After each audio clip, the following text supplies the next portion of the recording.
Salam Indonesia. Anda menyaksikan berita terkini bersama saya Arna Suputra. Pemirsa, Kementerian Pariwisata dan Ekonomi Kreatif Menparekraf telah merancang program pariwisata berbasis vaksin. Program tersebut akan dilakukan di 5 kantong pariwisata Bali, yaitu Kuta, Nusa Dua, Sanur, Ubud, dan Nusa Penida.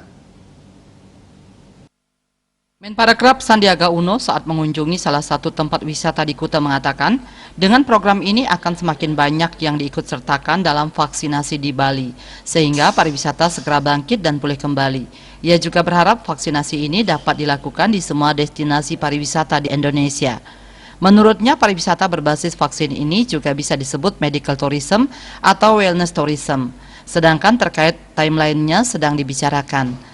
Diharapkan dalam waktu tidak terlalu lama vaksinasi bisa dimulai secara masif. Dikatakan pariwisata berbasis vaksin khusus di Bali ini konsepnya park and inject seperti di Waterboom yang memiliki luas 2,7 hektar.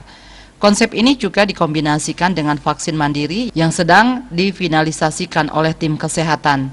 Dikatakan destinasi wisata yang jadi percontohan untuk pariwisata berbasis vaksin ini yaitu Nusa Dua, Ubud, Sanur, Kuta, dan Nusa Penida. Wilayah ini menjadi percontohan lantaran mobilitas pariwisata cukup tinggi dan dari segi intensitas kunjungan pariwisata dan ekrabnya juga cukup tinggi.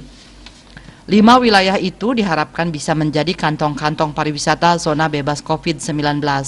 Target pekerja pariwisata yang divaksin di Bali lebih dari 2 juta orang. Namun jika cakupan vaksinasi 70% saja, menurutnya sudah bagus. Disampaikan Kuta dan beberapa wilayah di Bali yang masih sepi akan dipromosikan, tentunya dengan vaksinasi, kepatuhan prokes 3M dan 3T.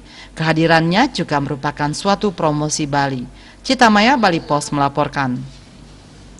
Untuk mencegah penyebaran COVID-19, ingat pesan ibu selalu terapkan 3M, wajib memakai masker, wajib mencuci tangan, dan wajib menjaga jarak, serta wajib menghindari kerumunan.